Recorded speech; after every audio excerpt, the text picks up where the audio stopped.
"Let me guess," I said. "Right about here, Leonid Shestakov shows up with an offer the Iranians can't refuse." "Yes, exactly," Pierre said. "The marketplace was empty, or nearly empty, due to U.S. and UN sanctions. European companies were reluctant to be seen walking hand in hand with Iran on Main Street. They needed an intermediary, and Leonid Shestakov provided a perfect solution." "What about German laws banning exports of sensitive materials and technology? Nobody was enforcing them?" I asked. Pierre waved his hand in the air as if shooing a fly. Please," he said. "The German companies couldn't care less. Even if caught, and only a few of them were, they could always blame Leonid for misleading them and hiding the identity of the end user. And if that excuse happened to be rejected, the penalties were ridiculously low. Besides, the Weapons of War Control Law, KWKG of Germany, which theoretically could stop the trade with Iran, is enforced only sparingly and sporadically."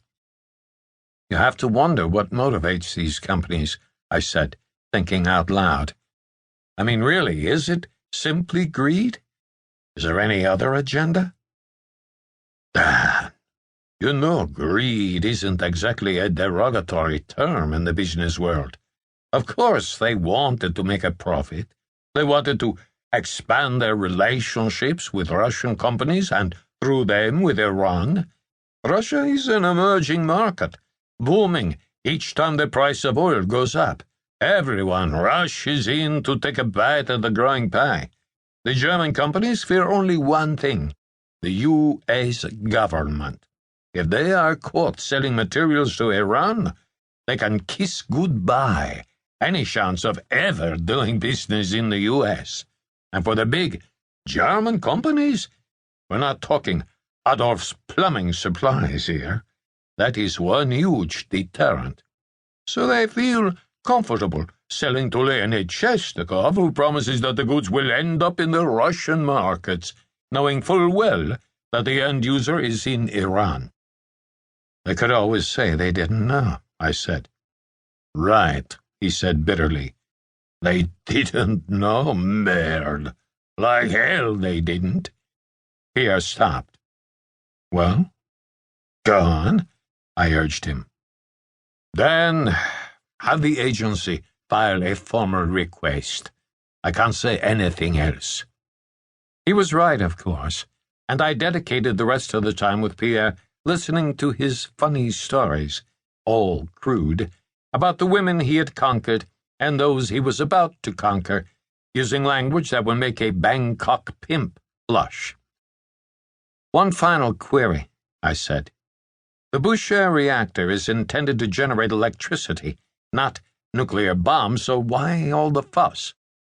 "Dan, that's true if the Iranians will honor their commitment to return the spent uranium rods to Russia.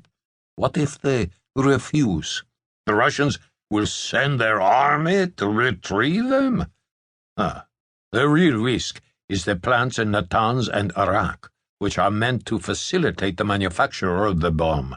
The Iranians are using the innocuous-looking reactor in Boucher to obtain materials which in fact will be used in Natanz and Iraq.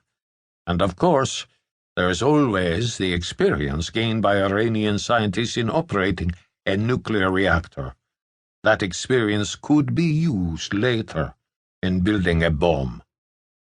As I left the meeting with Pierre, laughing at his jokes, I thought of my father's saying that laughing is good exercise. It's like jogging on the inside. I went to an internet cafe and logged into my private mailbox on Gmail. There was a message from Eric. "Go to the kingdom and call me." I took a cab to the American Embassy on Avenue Gabriel, right next to the Place de la Concorde, and a block away from the glitzy Avenue des Champs-Élysées. After a strict security check, I was led by the carbon monoxide MMO, the communication officer,